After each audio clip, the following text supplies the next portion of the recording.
Why is an apparently innocent woman prepared to plead guilty to a drugs charge? New courtroom drama in Accused at 11:45 tonight. First on BBC One, and 10 minutes later than billed because of our earlier TV60 awards, the TV60 season continues as Ballykissangel star Stephen Tompkinson presents a special edition of Everyman, exploring more than half a century of God on the box. Oh, look! It's Head of Religious Broadcasting. Yes, my son? Father, I have sinned. Yes, I know. I've seen your show.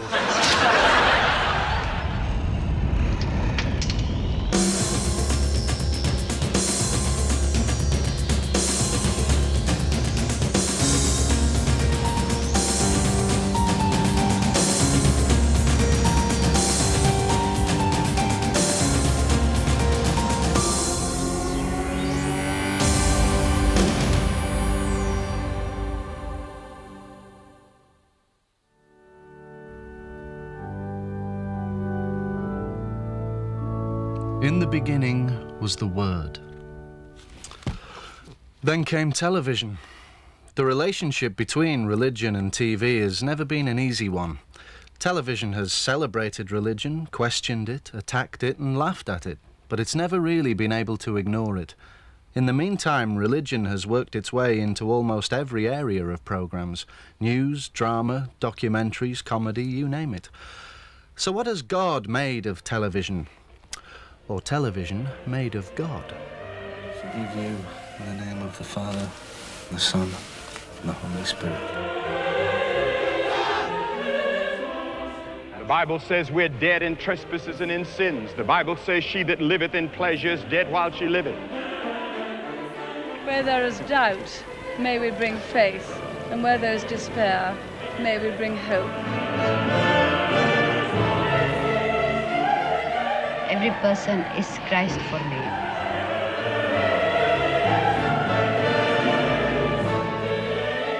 And I've seen the promised land. Your humanity is such a wonderful thing.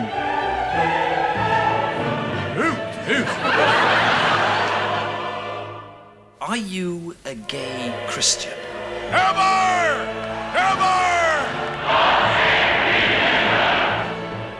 All right, Lord, I'll accept the deal.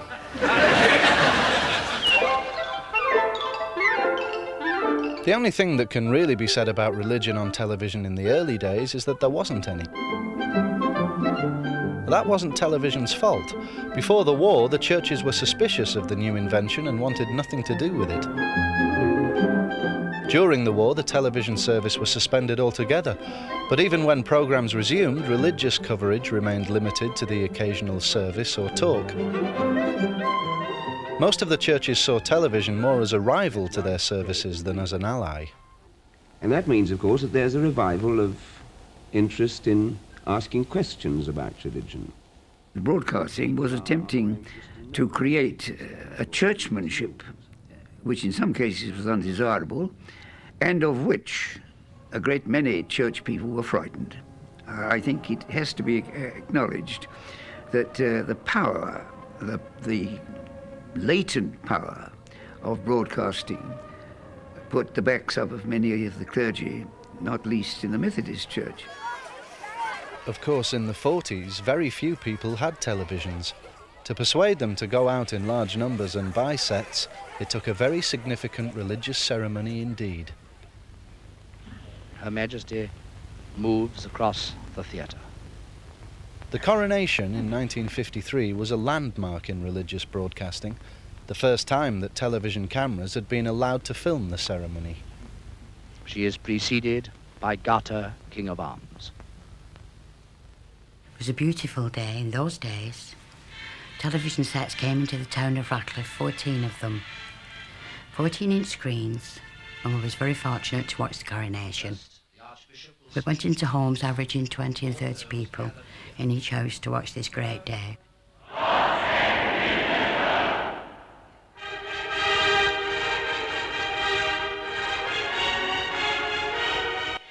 And of course some was coming out with religious statements, and some was beautiful of the dresses. The ladies, of course, was oohing and eyeing at this. The monarchy meant something, so the religious service itself was well done. As by law do or shall appertain to them or any of them. All this I promise to do.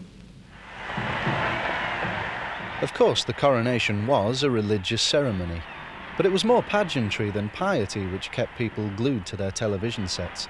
TV had brought the nation together in a way that religion no longer could. I have not been in a church since I was 13, and I cannot say that I feel any the worse of it. I think you can worship just as much behind the bar or anywhere else as you can in a church. No, I don't go to church. I don't go because I don't believe the church has anything to offer me. While our heads are bowed and we're praying, the choir sings softly, "You come." By the mid-50s, church attendance was already in decline, and many churches welcomed with open arms a charismatic young American whose sensational brand of preaching promised to breathe new life into Christianity. The Bible says, she that liveth in pleasure is dead while she liveth. There's a spiritual death that all of us experience. In America, Billy Graham had been able to buy TV airtime for his missionary crusades, but in Britain, the religious establishment was having none of it. That's not the end of it. The evangelical campaigns of the Billy Graham type ignored the fundamental issues of economics and politics and what I should want to call the kingdom of God as Jesus presented it. For whosoever committeth sin, said Jesus, is a slave of sin. It takes you down, down, down. Those who are least reconcilable to Christian teaching today are those who made a wrong decision from a Billy Graham broadcast. Or whatever it may be, you become a slave. I think, on the whole, that kind of evangelism is worthless. There's been a certain amount of comment that a lot of the success of your own particular crusades have been due to a certain amount of emotionalism that's been displayed at your meetings. Emotion does play a part in every activity of life. When I fell in love with my wife, I had emotion about it. And when I fall in love with Christ, there's a certain amount of emotion. But any minister who appeals to the emotions of the people for emotion's sake is doing more harm, in my opinion, than good. But I will ask you this. Is it easier to say to this poor man, your sins are forgiven you? Or rise, take up your stretcher and walk? This is blasphemy. Indeed it is. Religious drama was nothing new in cinema, but until the BBC staged Jesus of Nazareth in 1956, no one had ever dared portray the character of Jesus on screen, because it was considered blasphemous. Rise. The BBC saw a way round the blasphemy problem by staging the story as an educational drama for children, broadcast live from Lime Grove.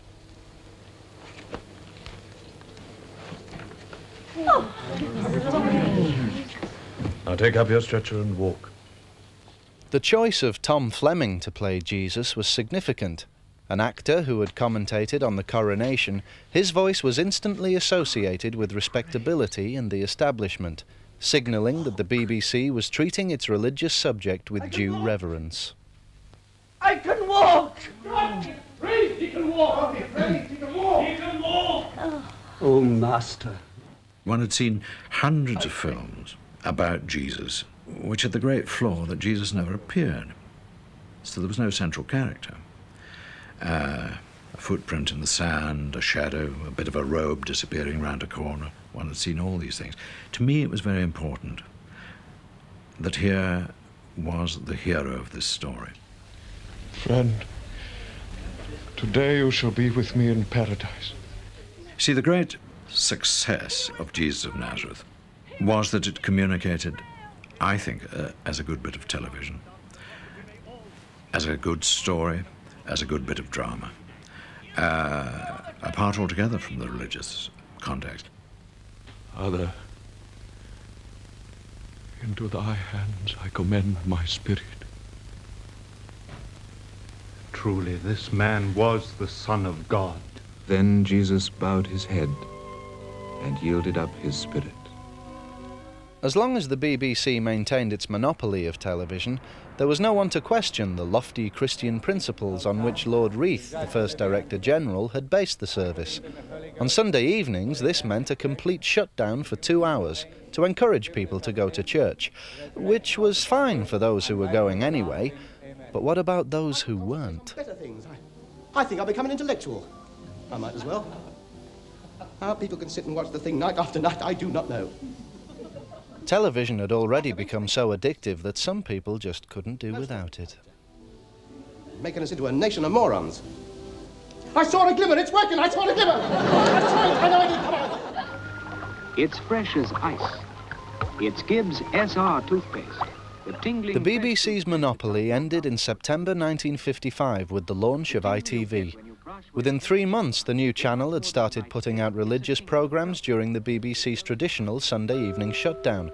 This not only meant competition for the BBC, it also meant that for the first time, television was competing directly with the churches. I speak of this Good Friday, of today, of this very moment. Till now, the BBC's religious programmes had been run for the churches by the churches. ITV's religious programmes were made by journalists and asked awkward questions about morality and the religious establishment. Within months, the BBC was forced to follow suit. Almost overnight, the establishment's champion became its challenger.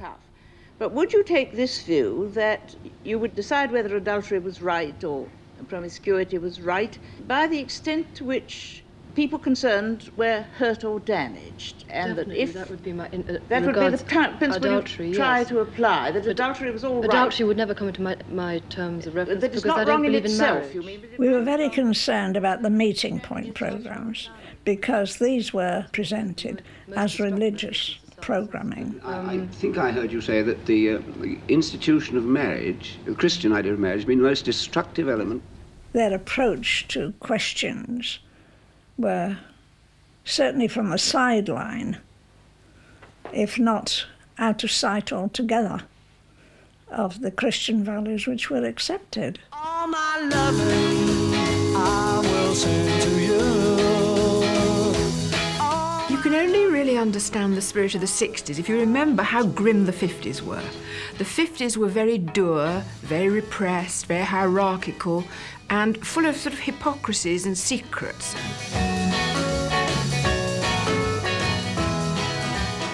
There was a great push for social freedom that was very important. The divorce laws were changed. Later, of course, homosexuality was legalised. There was a feeling that old hypocrisies were being put away. So there was a great deal of comradely scepticism and questioning, which was enormously vigorous and enlivening. Doing A-level, and I decided to do divinity A-level because I really wanted to get to the bottom of what they were trying to say. And the catechism really put me off. I mean, it puts anyone off. It's really a terrible scene. They know it too. I mean, they're trying. Did you then find some new belief to take its place? Well, then I thought perhaps money was the answer. I thought perhaps that was it. That's what everyone else seemed to worship.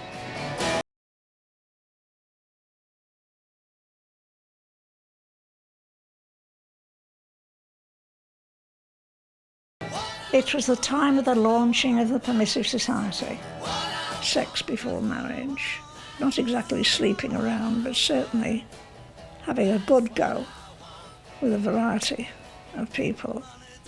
And a general loosening up and loosening off the many values and standards which were the backbone of British society. And I think many people were very concerned about what was happening at the BBC. We recognise that the period between 6 and 9:15 is a period for family viewing. Well, I think we're being palmed off. Nora Buckland and I, with our husbands, put our heads together and produced what became known as the Clean Up TV campaign manifesto. And the manifesto they're going to be called upon to sign tonight calls upon them to deplore present-day attempts to belittle or destroy a Christian way of life. And they object to the disbelief, doubt and dirt that the BBC pours into millions of homes through the television screen. That was the week that was. The bunnies are here, no doubt. We must stress here that the idea that the head, or Pope as he is called, claims infallibility in all matters is a fallacy. The Pope cannot tell you which television set is the best. Well, I think that Mary Whitehouse, for instance, was not a great fan of That Was the Week That Was. I mean, in terms of its attitude to establishment as well as the established church. Christianity. The confessional mechanism is standard. The rule here is don't, but if you must, confess as soon as possible afterwards. I think the attitude of That Was the Week That Was, at least in terms of its content towards religion, was very much part of a rebellion against the establishment. I don't think it was actually directed particularly against God. Protestantism. Protestantism is a breakaway from the Roman parent organisation. Two main brands are available, the big Church of England or the Nonconformist Economy Pack. The Consumer's Guide to Religion, which had an enormous impact at the time. The setup, the inspiration for that particular item, was that the church had been getting more and more worldly in making its appeal and lowering its doctrinal demands and so on, that it was getting so earthly that it was clearly going to have to be judged by earthly standards. What do you put into it? Belief that the Queen should be the head of the church. Belief that the Prime Minister should appoint the Archbishop of Canterbury, and belief in God. One's concerned about satire because it was so choosy about the things it poked fun at. I don't recall it having a go at those that were having a go at, the Christian values and the established way of life. It was a very, very one-sided approach.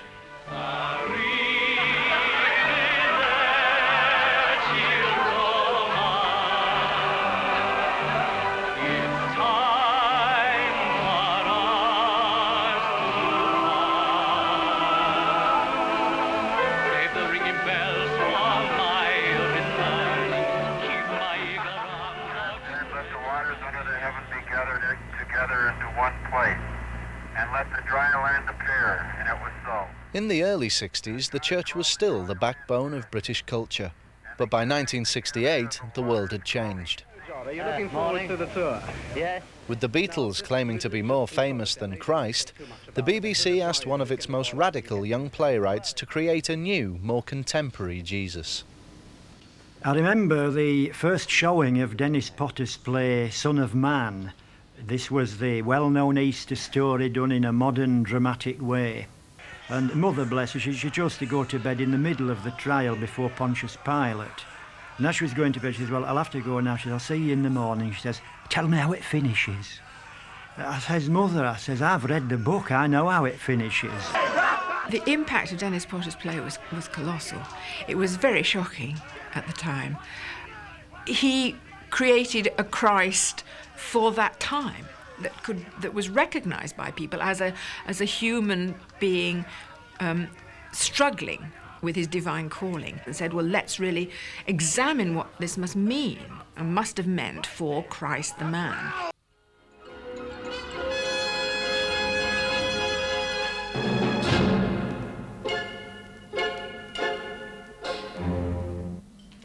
There was a time, not so very long ago, when to put the question, why God, would have seemed to most people either blasphemous or ridiculous.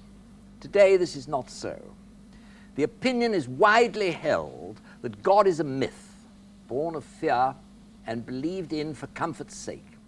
Whether or not it was a good thing for television to question established religious thinking, there were still many who liked a more traditional approach. With them in mind, in 1961, the BBC launched a more celebratory brand of religious programmes, combining Christian worship with a good old-fashioned sing-along. Sunday evenings would never be the same again.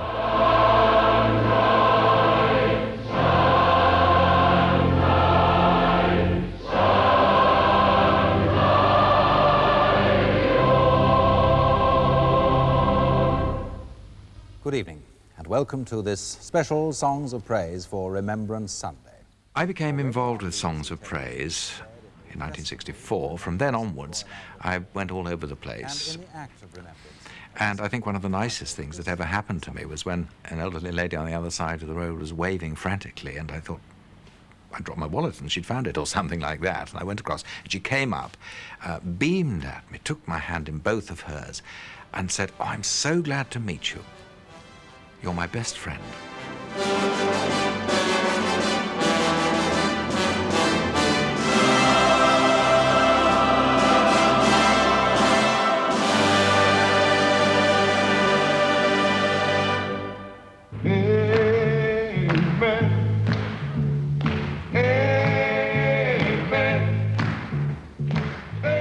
On television, traditional hymn singing proved enormously popular, but in churches it was a different story. Unable to compete with the attractions of television and pop music, some churches took to copying them. Yeah, well, at first I thought, you know, church, what a drag. Men dressed up in all that poncy gear. But it's a completely false image. The church is fantastic. I mean, you make a lot of friends, you have a good time, sermons, table tennis, great table tennis.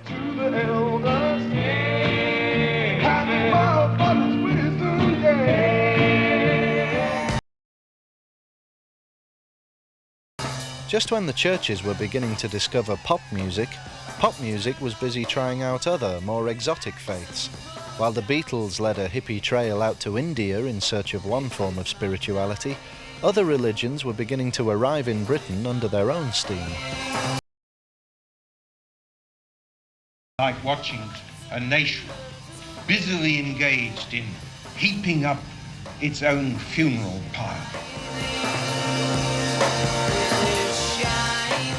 Here's a case of great need, wanting a chance to settle into a new job. Well, we simply said we'd be delighted to have a family, and we're very glad we got them.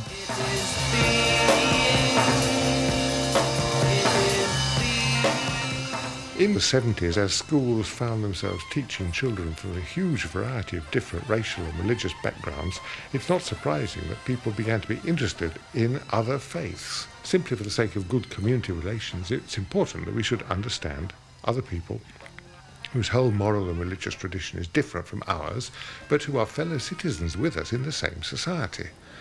So it's not surprising that in the long search, the BBC should have tried to do something equivalent for the population at large. An Orthodox Jew would neither write nor say God's name. A Muslim might write his name, but wouldn't carve his likeness. When it comes to handling the truth, which is one of the names of God, words have a way of giving out. Even the word truth, whether you're Muslim, Jew, Hindu, Christian, or Buddhist.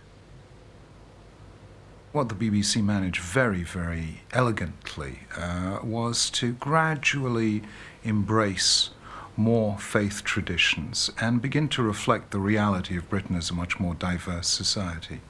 So I think television has changed as society has changed. And I think television has reflected that faithfully and to a very considerable extent made the transition a smooth and harmonious one.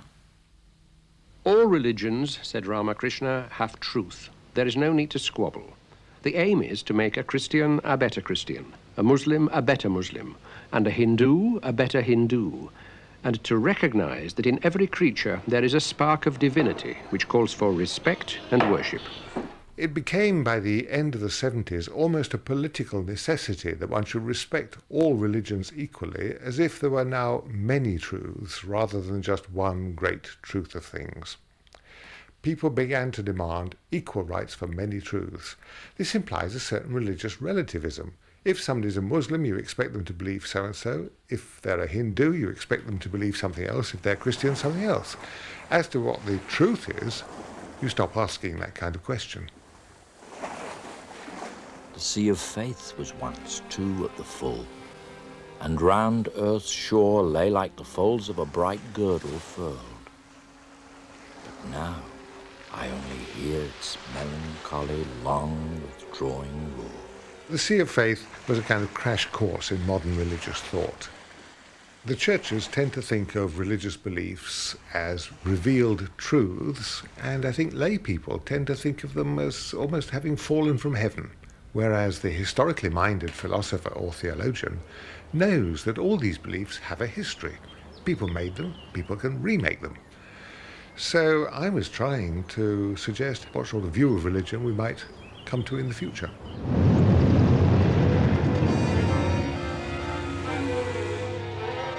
The New World owes its success to an insistently questioning, sceptical habit of mind which regards all beliefs as guilty till they're proved innocent. And this has had the effect of fatally undermining people's confidence in the old certainties that they used to live by. Today, many people don't know what to believe anymore.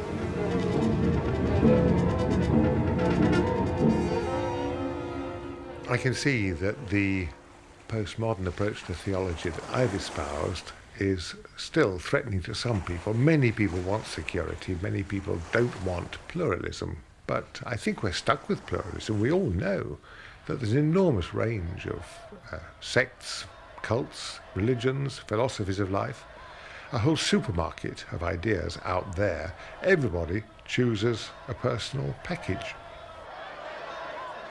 You're talking about unnatural sexual relations. People No, we're using talking their about love and organs commitment. for what they were not We're talking intended. about love No, and we're not. commitment. There's no- A Christian vision is surely that because... What has gone is the consensus, is the obedient conformist view that religion is handed down to you from whichever church you belong to and that you believe it and live accordingly. Now, that has gone for very good reasons. Universal education, the whole idea that you should think for yourself has resulted in just that. And individuals have seen many of the failings of the church, their hypocrisy, the fact that they are not consistent, and have examined their own lives and decided to make decisions for themselves. To reflect the new climate of pluralism and uncertainty, the BBC came up with new documentaries which opened up a whole world of religion. I don't know who created him, but I just think that God created the universe.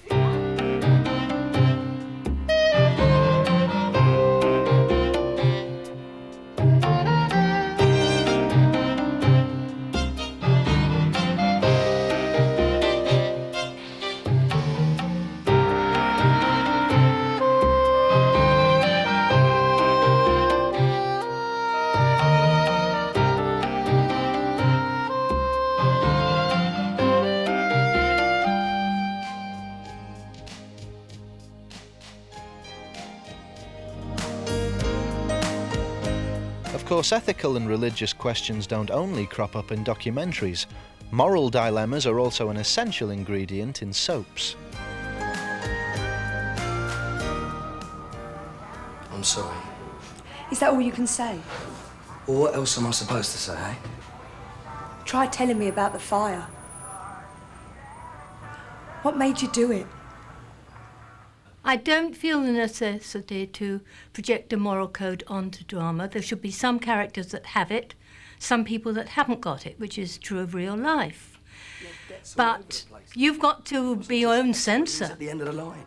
It bothers me, for instance, that Phil's got away with murder in EastEnders. I don't think that's right. Tell me about it. I mean, everyone knows fires don't work. The insurance never pays out. And yet he went along with it. My poor, desperate, stupid old dad went along with it. Somebody died, Phil. There are a lot of people now that are beginning to say they don't want their children to watch soap operas. There are a lot of old people that don't want to watch soap operas because they don't find that the family values are there. Temptation is the devil's tool. So how did it feel when you resisted temptation? Warm inside. And how do you feel now? Warm inside. I just don't think that you ever see a normal Christian portrayed on television. They're always either really hypocritical or they're squares or weirdos, and which is just not the way that normal Christian people are. Let the Lord into your life, Sarah. Open up your heart. Hear him call your name. I think that maybe writers are frightened of religious people. It's my experience that writers on the whole, seem to shy away and not make really realistic characters out of social workers and out of people like vicars. I don't know. There's times when I feel like I'm so unwanted. Sarah, you know that's not true. Maybe they're so busy questioning that they can no longer have any faith themselves, therefore they find faith in other people embarrassing. I nearly stole something today. I picked up this tape, and it would have been so easy to just slip it into my pocket. But you didn't. No, I didn't. She's not what she seems to. Dot Cotton was always a very real person and had a terrible life. And the one thing which enabled her to get through all the things that happened to her was her belief that there was something she could cling on to. Who wanted to adopt you, Dot? The church? Don't mock the church. It's been my salvation. Without my faith, I don't know what would have become of me. And because of my faith, I sometimes wonder what is to become of me. Religion may have been sidelined in soaps, but interestingly, in other areas of drama and comedy, clergy seem to be as popular as ever. Comedy is very much concerned with breaking of rules. That's why lawyers, doctors, soldiers are ideal subjects for comedy. I have been accepted as the first woman comedy vicar on television. You expect them to behave in a particular way, and when they don't, that's very funny. I mean, if you sit a clergyman next to a very pretty girl on a park bench, you've immediately got a comedic situation, because if he behaves in the way you expect him to behave, well, that's probably quite funny. If he behaves in the way you don't expect him to behave, that's even funnier. But it's all to do with breaking of rules, and in this increasingly permissive world, apart from the Bishop of Gyle, the parsons are one of the few groups of people that we expect to behave in a sort of rather orderly way, I suppose.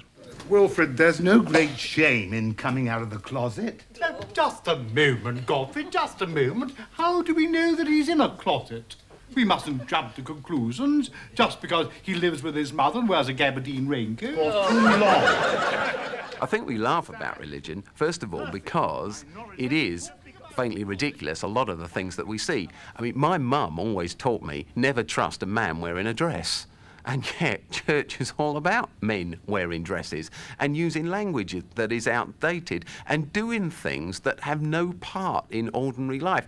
We find it all a little bit absurd, and so we laugh at it. We ridicule the whole thing. Last Sunday, I gave quite a brilliant, I thought, sermon about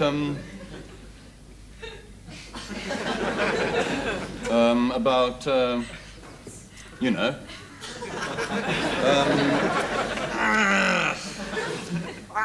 Walks on water. So the church, it should be pleased that people laugh about it and joke about it a little bit. Christian leaders should be pleased that people laugh at them. There's no harm in that. And yet at the same time, we should be wise enough to be on the lookout and on the alert and say, well, actually, there is truth in what's being said here. How do we address that? Mind like a sieve. Dear, Jesus Christ.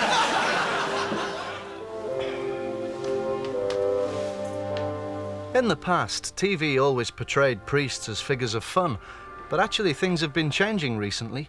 For example, one of the attractions of Ballykissangel is that Father Clifford is a real person with real needs and weaknesses. How long are you here for? I left home. And what do they say, your mum and dad? I haven't told him yet. You haven't told them, for God's sake. You never told me you were leaving. I'm not your father. I don't want you to be. And I'm not your lover. Hello, I'm Geraldine. Believe you're expecting me. No, I'm expecting our new vicar. Unless, of course, you are the new vicar and they've landed us with a woman. Some sort of insane joke. Oh, dear. Oh, my God! It's not just drama that's been rethinking its attitude to the clergy. The same could also be said of a sitcom like The Vicar of Dibley, where all the old comedy vicar conventions are turned on their heads. Far from being a fool, the vicar seems to be the only sane and normal character in it. Do you think we're going to be all right? Oh, of course. And I'm going to support you all the way. Well, then we can't fail, can we? No. I know a lot about tropical fish as well. Splendid! Splendid!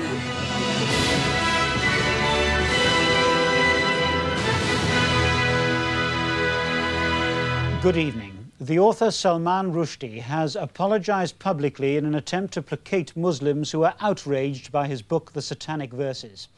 By the late 1980s, most people had grown so used to the idea of religion as fair game for comedy and criticism that they were completely taken by surprise by reactions to the Satanic Verses. The Rushdie fatwa exposed a chasm at the heart of British society, between those who see religion as something marginal and those for whom it's still deadly serious. If someone defames the Prophet, he must die. Your supposed words at Kingston Poly, do you stand by that statement today? Yes, according to Islamic judgment, and having all the conditions fulfilled, yes. The issue of Rushdie was created, I believe, by the media. In fact, it was a book which was published. It was allowed to be published, and I think the first efforts by the Muslim community which were made were to try and stop the book from being published, very simply. I remember the time when Muslims were portrayed burning the book Salman Rushdie wrote. They were portrayed as being very violent. They wanted to kill this man who had insulted their religion. Sometime prior to that, I also remember groups of people burning effigies of Margaret Thatcher. They were unhappy about a poll tax that had been imposed upon them. The same commentary wasn't given. They weren't portrayed as violent human beings. The source of the offence lies in the fictional treatment given by Rushdie to the Prophet Muhammad. Muslim fundamentalism is more directly satirised in Rushdie's portrayal. One of the things I've noticed about the media's portrayal of Islam, particularly, is the new terminology which is created to, in a way, dismiss it. If you have, for instance, sometimes an ultra-Orthodox, he would be a Jew. If you have a fundamentalist, he'd be a Muslim. Now notice the difference. Ultra-Orthodox, fundamentalist. That has a big message. One of the great dangers is that television is producing a certain class of experts, communicators of a particular point of view, which is quite secular. And I think that does a massive injustice to the very deeply held moral and religious convictions of many people in this country. Psalms of David are a common heritage of Jews, Christians and Muslims. I think the role that religious broadcasting has played has been pivotal because it's actually given the minorities a voice. And in this respect, broadcasting has not merely reflected a tolerant society, it has actually helped to create one.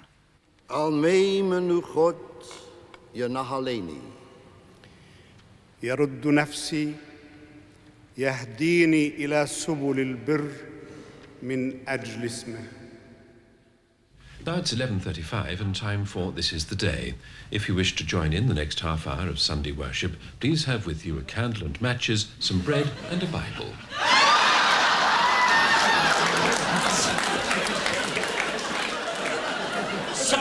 A candle, some matches, a bread and a Bible.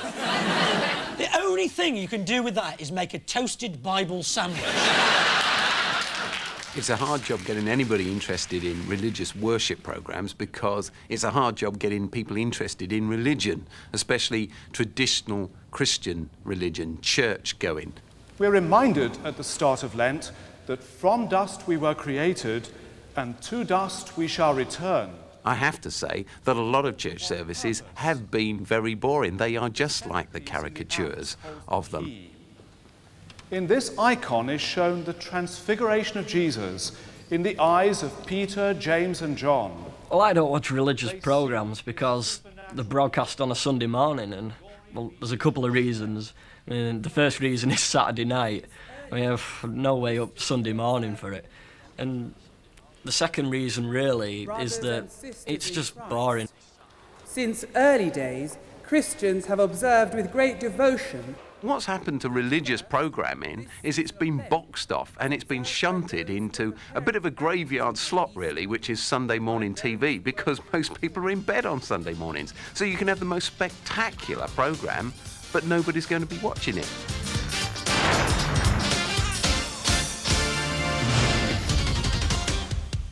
This week, we're looking at some of the things Jesus never said about money. Jesus never had a wallet, a credit card, or a numbered Swiss bank account. But contrary to popular opinion, he never said money was the root of all evil. Neither did he say Jesus saves, nor with what building society. People just don't watch television on Sunday morning. And it's because religion has come to occupy such a small space in society that it's been pushed into that. Football wouldn't end up there because people are interested in football. It's exciting. And what I think the church has got to do is redeem spirituality, bring it back into the mainstream of life, and I think television will follow.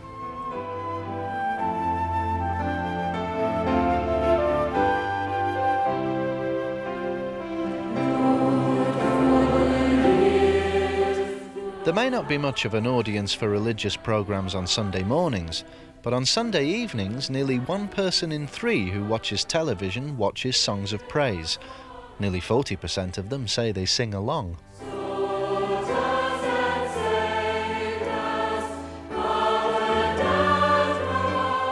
Oh yes, I really love songs of praise.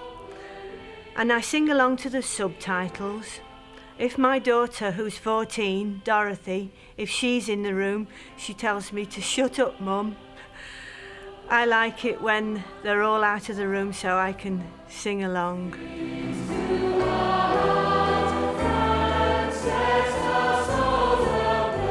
Songs of praise makes you sick, doesn't it?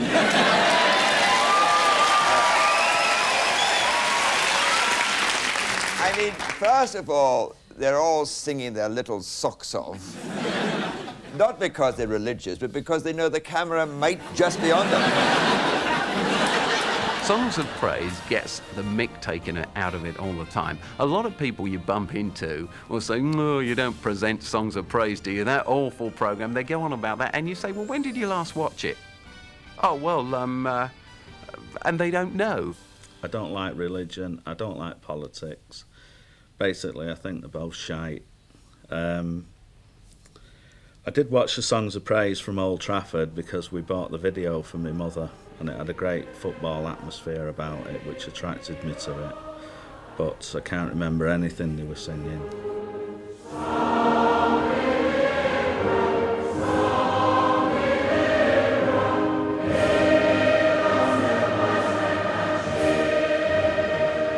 For some reason, I quite enjoy watching Songs of Praise because it's an oasis of innocence and goodness, in a sense, in television schedules full of programmes about sordid people doing disgusting things to one another. And as such, I find it quite fun.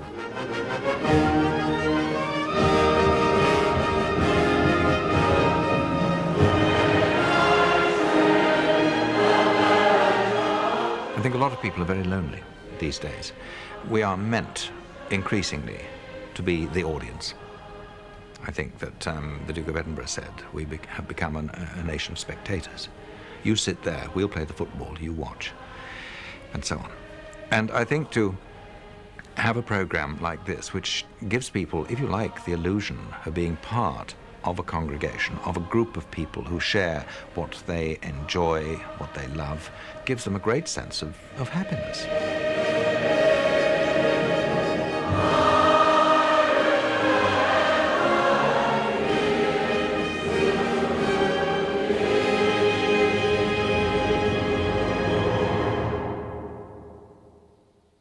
Today is Mothering Sunday, and there can't be a mother in the land who didn't receive her card, a flower, an embrace, without aching for the mothers of Dunblane whose arms are empty.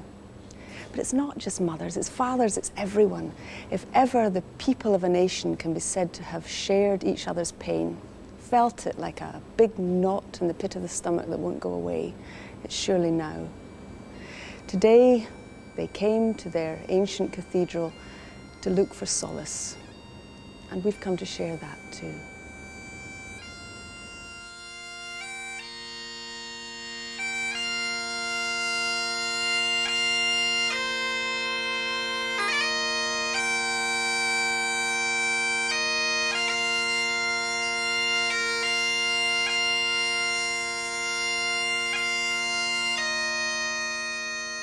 It's one thing to know the theory of resurrection, and quite another to live through it. And it's not just the people in Dunblane who are doing that. There are people each and every day who have to live through what we call the dark moments, and then eventually feel the light coming again. And that's a universal experience, and something that's very real and has to be lived through to be understood.